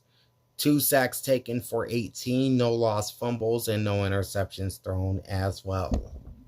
Time of possession, 32 minutes and 36 seconds for the Lions. 27 minutes and 24 seconds for the Commanders. Closing line was Detroit minus 8. Over-under is 48.5. I took the Lions to win, the Lions to cover, and I projected the game to go over 49. The two teams combined for 66. All right, so my straight-up record goes to 8-3. My spread record is 6-5. Over-under totals are now 5 and 6. All right, let's go back to the NFC West as the Los Angeles Rams salvage a split in their season series with the San Francisco 49ers, winning in Santa Clara by a final of 42-26. All right, so the Rams will join Seattle at the top of the NFC West standings at 7-2, while San Francisco falls to 6-4. We'll begin with individual numbers. First up for the Rams. Matthew Stafford had a good game, 24-36 for 280 with 4 touchdowns, no interceptions. He had a 127.1 QB rating. Very impressive stuff. Leading rushers include Kyron Williams, 14 carries, 73 yards on 2 touchdowns on a 5.2 average. And another former Michigan Wolverine, Blake Corum, 13 carries, 56 yards, and a 4.3 average. Your leading receivers include Devontae Adams, 6 catches, 77 yards, and a touchdown on 8 targets. That's a 12.8 average. Puka Nacua, 5 catches, 64 yards, and a touchdown on 6 targets. Also a 12.8 average. Colby Parkinson, 4 catches, 41 yards, and a touchdown on 5 targets, 10.3 average. Tyler Higbee, 3 for 33 on 3 targets. He had an average of 11. And Davis Allen did catch a touchdown in this game as well. Looks like they have a new kicker. His name is Harrison Mevis. He played collegiately at the University of Missouri. He's from Warsaw, Indiana. He had no field goals in the game, but he was 6 for 6 on extra points. Ethan Evans, 2 punts, averaging 36.5, long punt of 48, with 1 inside the 20-yard line. Okay, leading tacklers for the Rams include Quentin Lake, Nate Landman, and Omar Spates, all with 11 tackles. Landman did add a forced fumble with his 11 tackles. Cameron Curl, 7 tackles. Kobe Durant, 5 tackles. And a pass defense.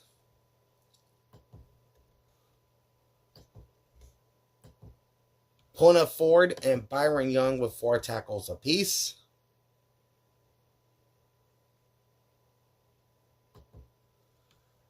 Cameron Kitchens, 3 tackles. Jalen McCullough, 2 solo tackles. And he had 2 tackles and a pass defense for Tyler Davis. On the 49ers side of the ledger, you have Mac Jones, who made his 8th start for San Francisco in place of the injured Brock Purdy. Hopefully, they'll get him back soon. Jones was 33 of 39 for 319 with 3 touchdowns and 1 interception. He had a 115.7 QB rating. So he threw the ball pretty well outside of that interception. Leading rushers are Brian Robinson Jr., 8 carries, 41 yards, and a touchdown, 5.1 average. Christian McCaffrey was held to 12 carries, 30 yards, and only an average of 2.5 yards. Leading receivers for the 49ers include George Kittle, 9 catches, 84 yards, and a touchdown on 9 targets, averaging 9.3. Juwan Jennings, 6 catches, 71 yards, and a touchdown on 9 targets, averaging 11.8. Christian McCaffrey couldn't get it going on the ground game. Had 8 catches for 66 yards and 10 targets, plus an 8.3 average. And Demarcus Robinson, 3 catches, 34 yards on 4 targets, averaging 11.3. Luke Farrell, backup tight end, also had a receiving touchdown for the Niners. Eddie Pinheiro, no field goals, 2 for 3 on extra points. Thomas Morstead, 2 punts, averaging 43.5. Long putt of 48. Both punts inside the 20-yard line. Leading tacklers for the Niners include B. Winters and Malik Mustafa with 8 tackles apiece. Jair Brown actually led the team with 10 tackles plus a pass defense. Renardo Green with 5 tackles and a pass defense. Tatum Bethune also had 10 tackles. And further down the list, Kalia Davis, 4 tackles and half a sack. Total yards, 401 for the Rams, 393 for the 49ers, so nearly evenly distributed here. Passing yards favored San Francisco, 319 to 275. Rush yards favored LA, 126 to 74. 31 first downs for the Rams, 24 for the 49ers. Los Angeles, 5 for 9 on 3rd down, 1 for 1 on 4th down. San Francisco, 3 for 8 on 3rd down, 1 for 3 on 4th down. No penalties for the Rams, none. Only 1 sack taken for 5 yards, no lost fumbles, and no interceptions thrown. 7 penalties, 45 yards for the 49ers, no sacks taken, 1 lost fumble, and 1 interception thrown. Time of possession, Rams 32 minutes, 32 seconds. 49ers 27 minutes, 28 seconds. Closing line was LA minus 6, over under 49.5. I picked the Rams to win and cover, and I took the over 49.5 in this game. This was the highest scoring game across Week 10 with 68 points. All right, so my straight up record is now 9-3. ATS record 7-5. And over under totals, I'm back even at 6-6 as we go into Sunday Night Football. In fact, these primetime games were not good at all this week. And that includes Sunday Night Football, where the Los Angeles Chargers just manhandled the Pittsburgh Steelers, winning this one 25-10.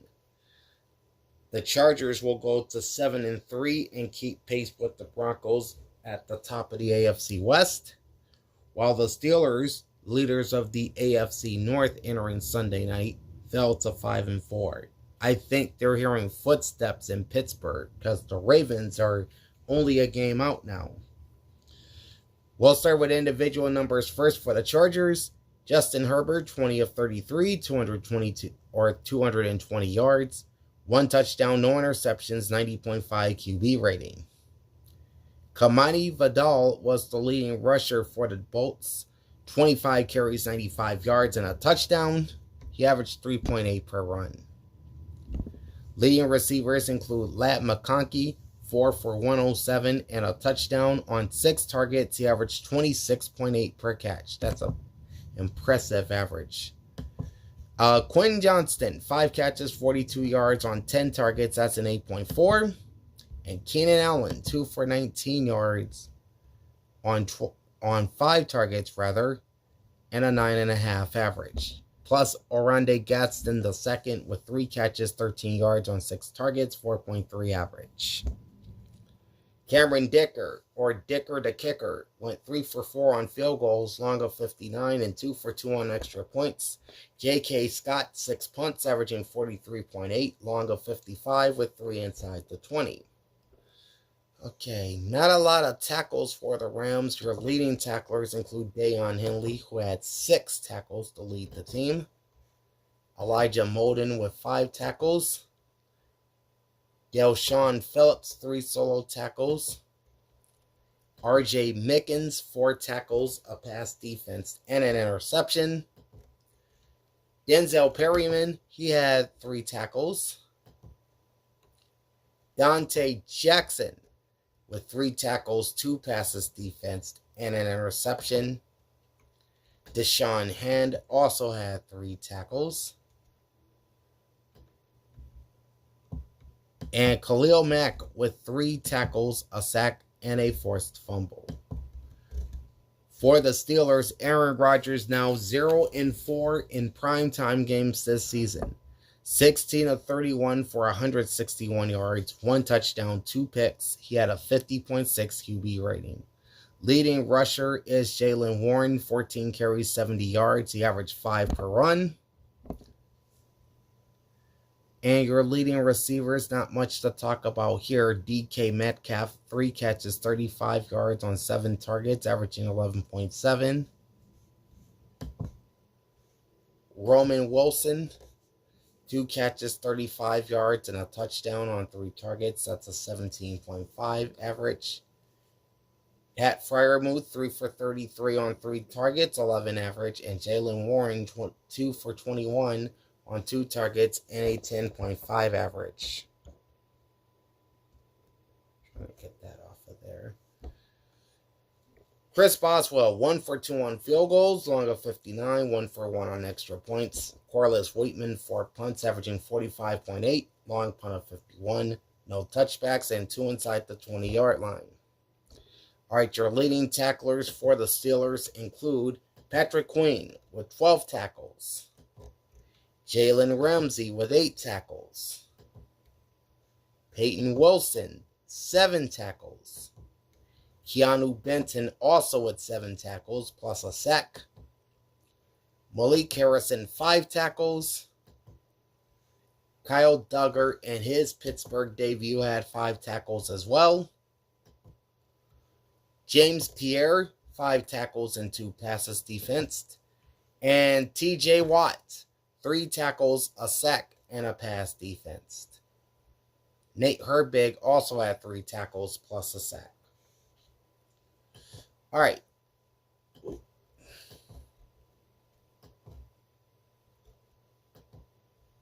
There we go. Okay. Total yards, 314 for the Chargers, 221 for the Steelers. Passing yards and rush yards both favored the Chargers. Passing yards were 199 to 148, and rush yards were 115 to 73. 18 first downs for the Chargers, only 11 for the Steelers. Pittsburgh was 2 of 11 on 3rd down and 0 for 1 on 4th down, while LA was 6 for 17 on 3rd down and 1 for 1 on 4th down. 4 penalties, 29 yards for the Steelers, 3 sacks taken for 13, 1 lost fumble, 2 interceptions thrown. 8 penalties, 55 yards for the Chargers, 5 sacks taken for 21, no lost fumbles or interceptions thrown. The Chargers landed in ball hog territory. They had the ball for 37 minutes, 35 seconds. The Steelers only 22 minutes and 25 seconds.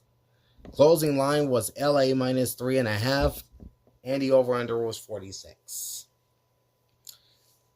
For some strange reason, I took the Steelers to win and the Steelers to cover, and that reason was LA's offensive line is just beat up. And without Joe Alt, I didn't think they would stand a chance in this game, but they played very well. So credit to Jim Harbaugh.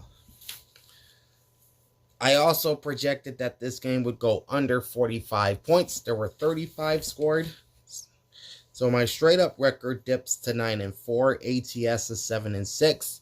Over under totals are also 7-6 as we come to the last game of the week, which is Monday Night Football. And this was probably a worse game than Thursday Night Football, as the Philadelphia Eagles defeat the Green Bay Packers in Lambeau Field by a score of 10-7, just like the Raiders-Broncos game on Thursday. Philly moves to 7-2 and 5-1 against playoff teams from 2024. And the Packers fell to 5-3-1 after losing back-to-back games at home.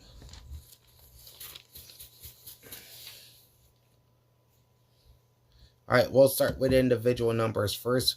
For the Eagles, Jalen Hurts was 15 of 26 for 183 yards with a touchdown and no interceptions. He had a 92.3 QB rating. Tanner McKee came in, threw a pass, and completed it for 6 yards. He had a 91.7 QB rating.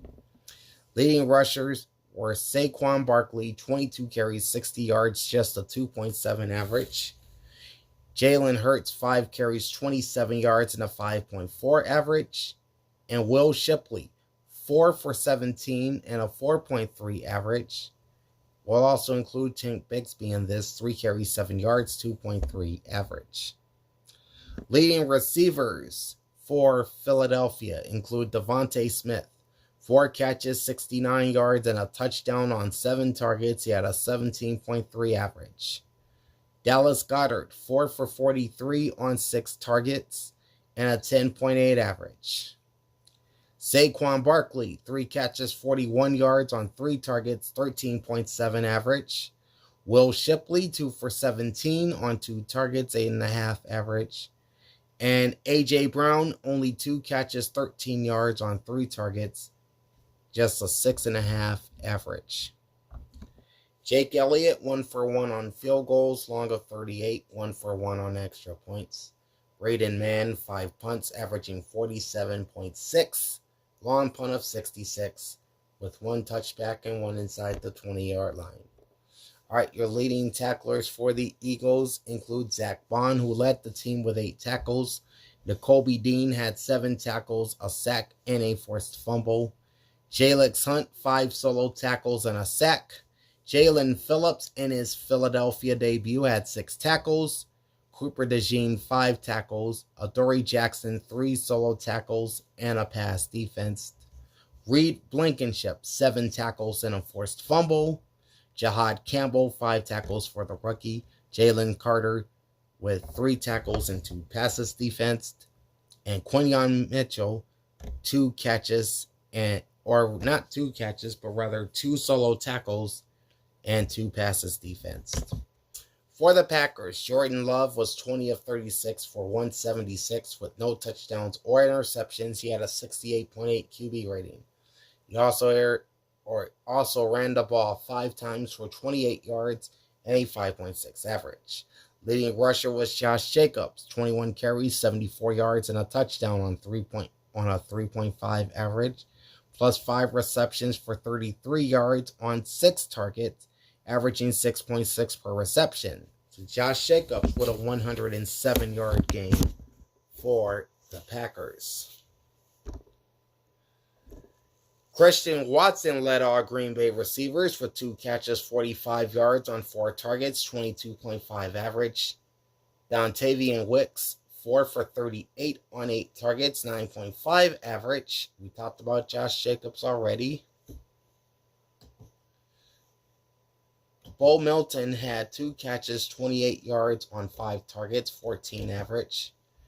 And Luke Musgrave, who looks like he'll be the starting tight end for the Packers now that Tucker Kraft's out for the season. He had 3 catches, 23 yards on 3 targets, averaging 7.7. Brandon McManus was 0 for 1 on field goals. He had a 64-yard attempt that would have forced overtime, but he pushed it way to the left. That was a terrible kick. He was also 1 for 1 on extra points. Daniel Whelan, 5 punts, averaging 47.8, long punt of 59, with 2 touchbacks and 1 inside the 20. Okay, leading tacklers for the Packers include Evan Williams and Xavier McKinney, each with 7 tackles. You got Quay Walker with 6 tackles. Isaiah McDuffie also with 6 tackles. Same for Edgerrin Cooper, plus a forced fumble. Colby Wooden had 5 tackles. Javon Bullard, 3 solo tackles. Likewise for Devondre Wyatt. And Keyshawn Nixon had 4 tackles and a pass defense. Total yards, 294 for the Eagles, 261 for the Packers. Passing and rush yards both favored Philadelphia. Passing yards were 183 to 157, while rush yards were 111 to 104. 18 first downs for the Packers, however, to just 13 for the Eagles. Philadelphia was 7 of 16 on third down, 0 for 2 on fourth down. Green Bay 5 for 13 on third down and 1 for 3 on fourth down. 7 penalties, 61 yards for the Eagles. No sacks taken, 1 lost fumble, and no interceptions thrown. 4 penalties, 20 yards for the Packers. 3 sacks taken for 19, 2 lost fumbles, and no interceptions thrown. Time of possession, 32 minutes, 5 seconds for the Eagles. 27 minutes, 55 seconds for the Packers. Closing line was a pick'em, although the game opened with Green Bay as a slight favorite, and the over-under was 44.5. And I did take the Packers to win and cover, and I did take the over 45 because I was expecting both offenses to show up, which they didn't. So I closed the week with a 9-5 straight-up record. ATS is 7-7, and over-under totals are also 7-7.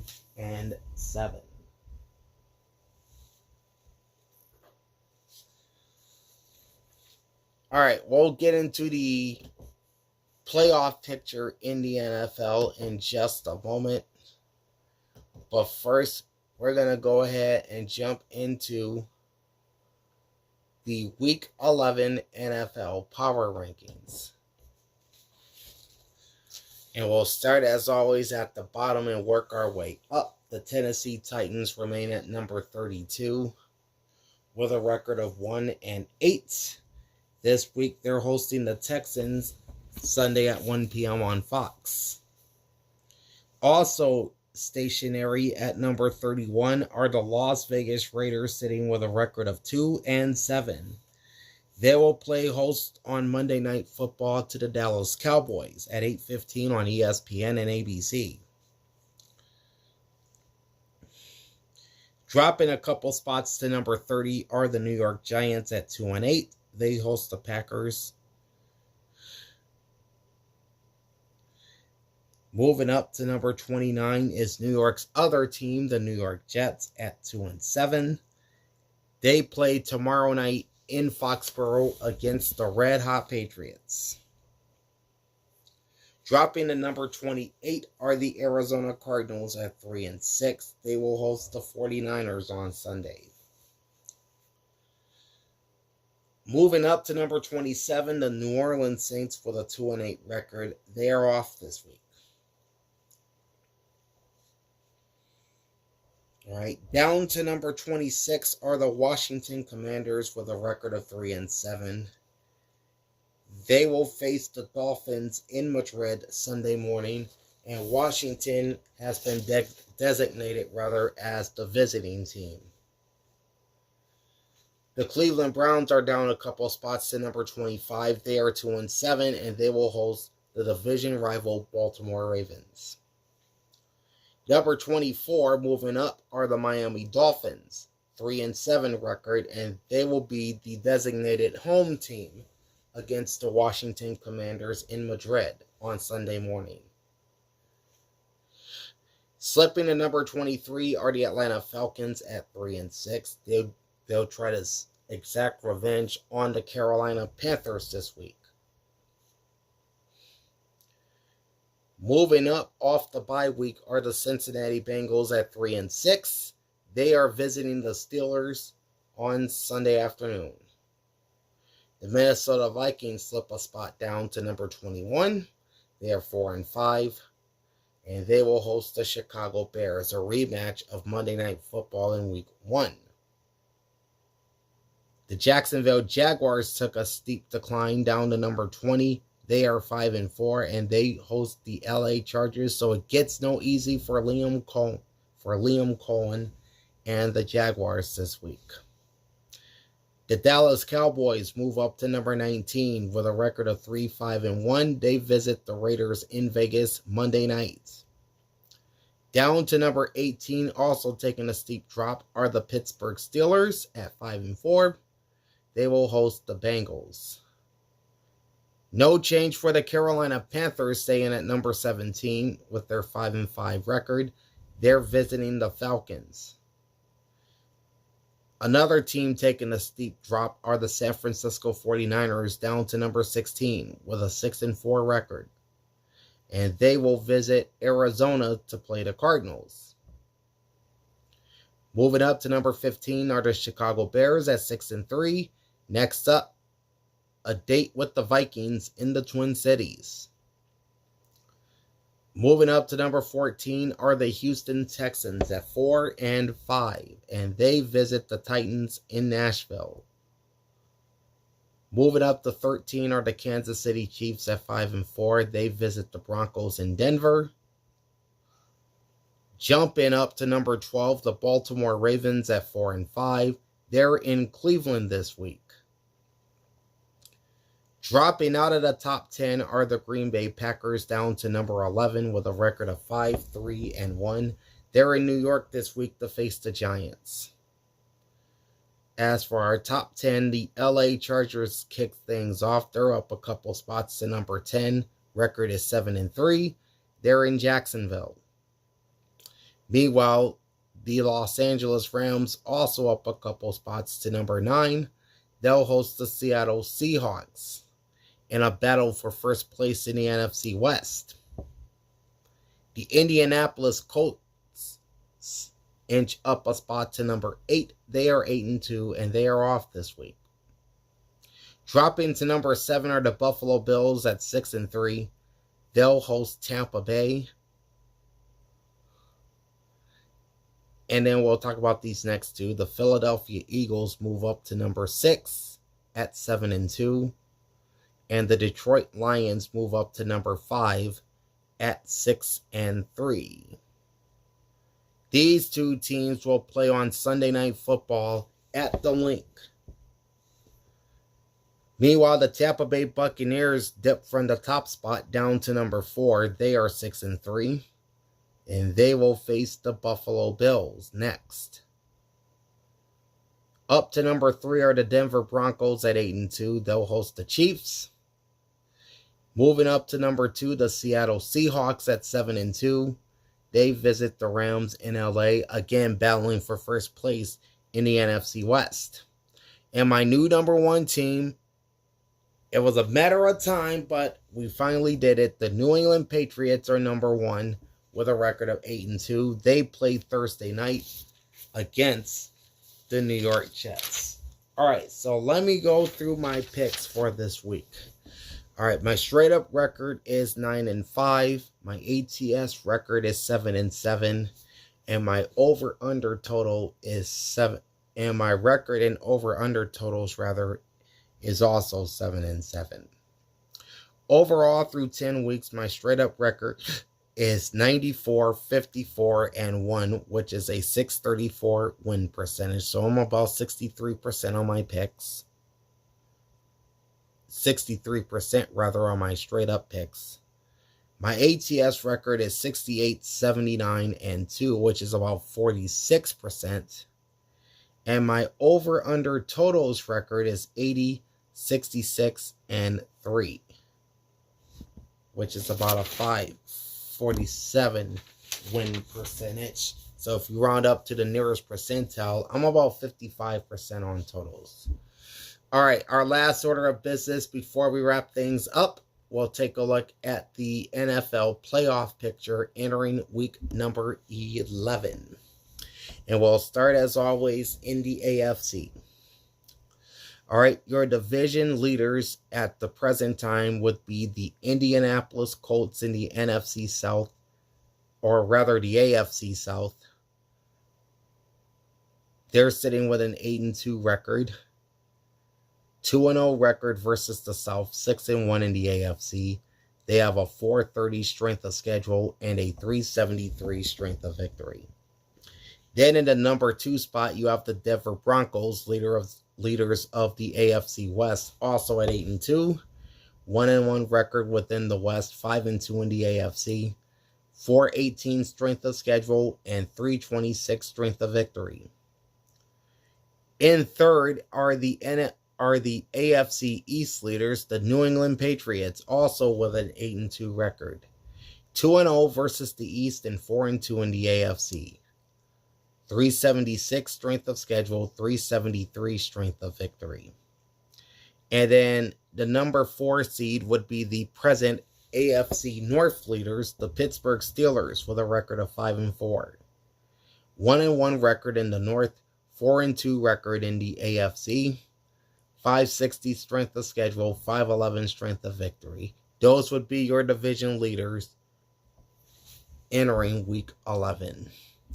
As far as the 3 wildcard teams, they would be the Chargers, Bills, and Jaguars. All right, Los Angeles is in the number 5 spot with a record of 7-3. 3-0 record in the West, 6-1 in the conference. 432 strength of schedule, 431 strength of victory. The Buffalo Bills are sitting in the 6th spot with a record of 6-3. 2-2 record in the East, 4-2 in the AFC. 407 strength of schedule, 368 strength of victory. And then Jacksonville would be the 7 seed at 5-4. 1-1 record in the South, 3-2 in the AFC. 518 strength of schedule, 468 strength of victory. And I will read all the tiebreakers once we get through these records. Currently on the outside, looking into the playoffs, are the Kansas City Chiefs, sitting 8th in the AFC with a record of 5-4. 1-1 versus the West and 2-3 overall in the conference. 494 strength of schedule, 362 strength of victory. Then we have a tie with the Houston Texans and Baltimore Ravens. Houston is 4-5, 2-1 versus the South, 3-2 in the AFC. 590 strength of schedule, 432 strength of victory. Baltimore is also 4-5, 1-0 record in the North, 2-3 in the AFC. 524 strength of schedule, 405 strength of victory. So that's a tie for 9 and 10. Number 11 is the Cincinnati Bengals, sitting at 3-6. 2-0 record in the North, 3-2 in the AFC. 537 strength of schedule, 444 strength of victory. Next at number 12 are the Miami Dolphins at 3-7. 2-2 record in the East, 2-6 in the AFC. 543 strength of schedule, 407 strength of victory. There you have the Jets, Raiders, and Browns all tied for 13th. New York is 2-7, 0-2 in the East, 2-4 in the AFC. 494 strength of schedule, 278 strength of victory. Vegas is 2-7 as well, 0-3 in the West, 2-5 in the conference, 593 strength of schedule, 474 strength of victory. Cleveland is also 2-7, 0-3 in the North, 1-5 in the AFC. 494 strength of schedule, same as the Jets.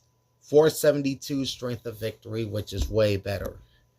And at the bottom, you have the Tennessee Titans with the worst record in the NFL at 1-8.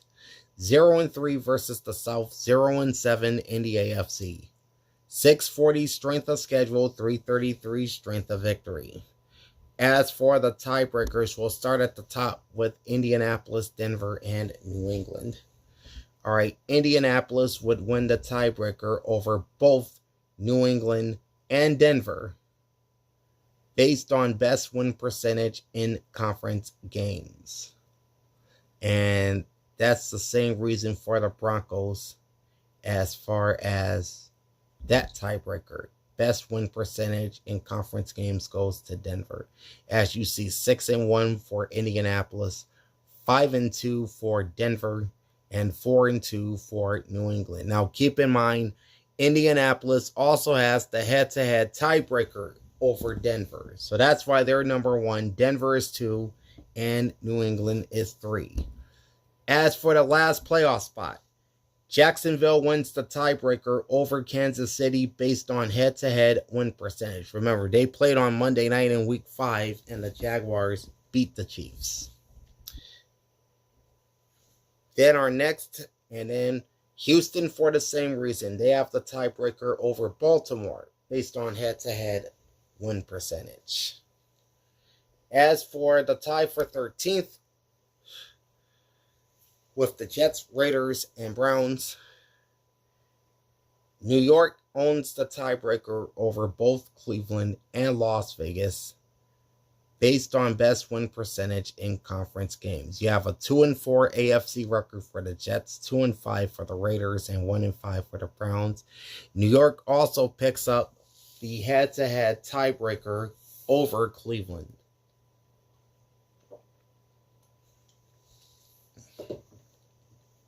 Vegas has the tiebreaker over Cleveland based on best win percentage in conference games, as mentioned. So the Jets sit 13th, Raiders 14th, Browns 15th, and then the Texans are number 9 and the Ravens are 10. Okay, switching over to the NFC. And I gotta refresh this because this is before Monday Night Football. There we go. There we go. Okay. Now we're going to look at the NFC. The top 4 teams are your division leaders entering Week 11. You have the Philadelphia Eagles in the NFC East, the Seattle Seahawks in the NFC West, the Detroit Lions in the NFC North, and the Tampa Bay Buccaneers in the NFC South. All right, so starting at the top, the Eagles are now 7-2. 2-1 versus the East, 6-1 in the NFC. 5-12 strength of schedule, 5-16 strength of victory.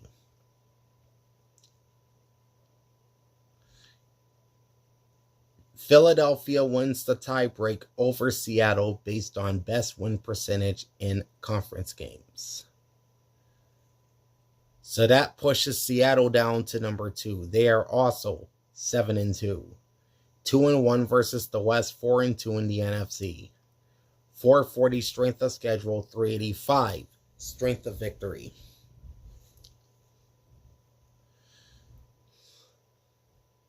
Seattle presently owns the tiebreaker over Los Angeles based on best win percentage in division games. Whereas the Seahawks are 2-1 versus the West, the Rams are 1-1, and these two teams will battle for first place in the West on Sunday. That should be a fun one. Okay, Detroit is third with a record of 6-3. 1-2 record versus the North, 3-2 in the NFC. 470 strength of schedule, 436 strength of victory. Detroit owns the head-to-head tiebreaker over Tampa, who sits number 4. Also with a record of 6-3. 2-0 record in the South, 4-2 in the NFC. 536 strength of schedule, 429 strength of victory. So those are your division leaders through 10 weeks. As of right now, your 3 wild card spots through 10 weeks would be the Rams, Bears, and Packers. LA is sitting in the number 5 spot with a record of 7-2, 1-1 record versus the West, 2-2 in the NFC. 506 strength of schedule, 455 strength of victory. Again, they would lose out on the divisional tiebreaker to Seattle, but they will play this week, the Rams and Seahawks. Chicago is in the number 6 spot with a record of 6-3. 0-2 versus the North, 4-2 in the NFC.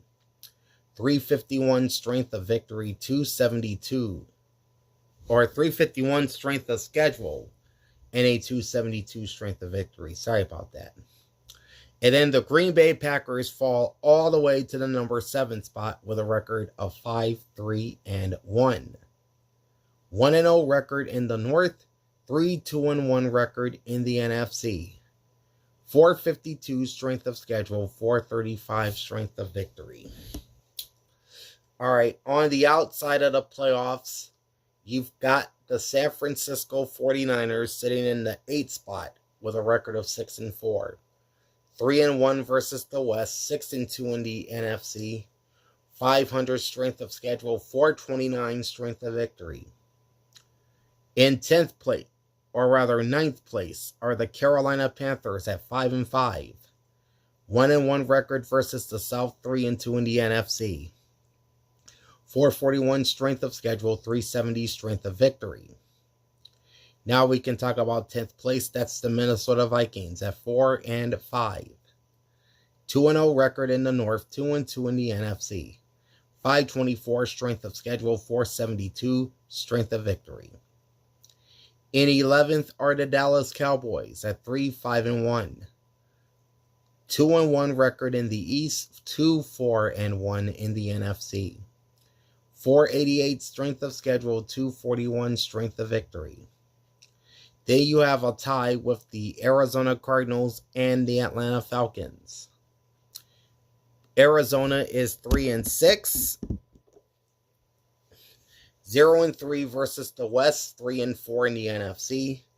529 strength of schedule, 362 strength of victory. Atlanta is also 3-6, 0-2 in the South, 2-3 in the AFC. 563 strength of schedule, 464 strength of victory. Arizona wins the tiebreaker over Atlanta based on best win percentage in conference games. So this puts the Cardinals at number 12 and the Falcons at 13. The Washington Commanders, losers of 5 straight, falls to number 14 with a record of 3-7. 1-1 record versus the East, only 1-6 in the NFC. Ouch. 511 strength of schedule, 379 strength of victory. And at the bottom you have the Saints and Giants. New Orleans is 2-8, 1-1 record in the South, 2-6 in the NFC, 596 strength of schedule, 350 strength of victory. While the Giants, also at 2-8, are 1-3 in the East and 1-6 in the NFC. 574 strength of schedule, 737 strength of victory. New Orleans owns the tiebreaker over New York head-to-head as they beat the Giants earlier this season. All right, that's going to wrap things up for the Week 10 edition of The Week That Was. We looked at the team and player statistical numbers from every game from week number 10. Also, my hot off the press Week 11 power rankings, as well as the playoff races in the NFL entering week number 11. This was a pretty long one, but I appreciate you for sticking around till the end. All right, I have a couple more videos to record this afternoon, including the Week 12 college football rankings, and I'm going to do them all in one video. The AP, the coaches poll, and the latest college football playoff rankings, which were which were released last night. And then we'll dive into the Week 12 college football television schedule. So those two are coming up really, really soon, so stick around. Like, comment, and subscribe to my channel. Ring the bell and get notified every time I go live. Big Al signing off. Thanks for watching and enjoy the pigskin. Peace out.